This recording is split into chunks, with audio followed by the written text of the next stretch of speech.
So the Lark Ascending is a very special and original composition. The violinist gets to play this beautiful cadenza at both the opening and the end of the piece, where one can be totally free, and I think it has to sound improvisatory. And of course the violin represents the lark climbing up into the stratosphere in hopefully a very beautiful way. And it's terribly exposed, so it's quite a lonely piece to perform. There's nowhere to hide at all. But I think that's part of what makes it so special and unique. And then when the orchestra eventually comes in, or in this instance it's going to be a string section, suddenly that sound sounds so rich compared to the very stark, bare sound of a solo violin.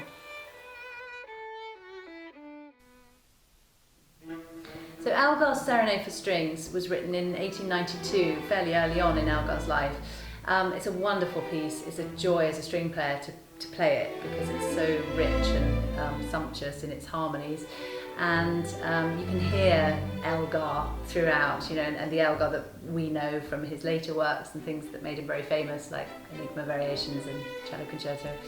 And it's just a fabulous showcase for strings. So we're going to play Mozart Eine, Kleine Nachtmusik, one of the most famous pieces of music ever written. And of course there's a very good reason it's so famous, because it's a great piece.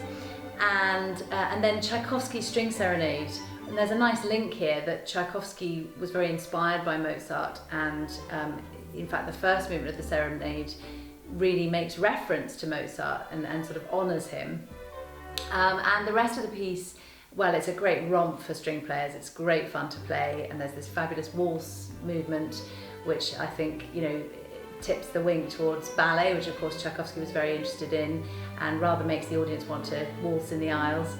And the last movement is just a tour de force, where we all get a chance to shine and show off, and hopefully we'll bring the concert to a rousing finish.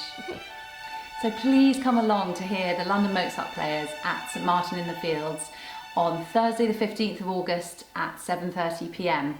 Now you do need to book your tickets, and I'll tell you why, because it's tourist season and I've seen that church get absolutely jam-packed full of tourists. So please buy your tickets in advance and don't miss this lovely concert of really wonderful music.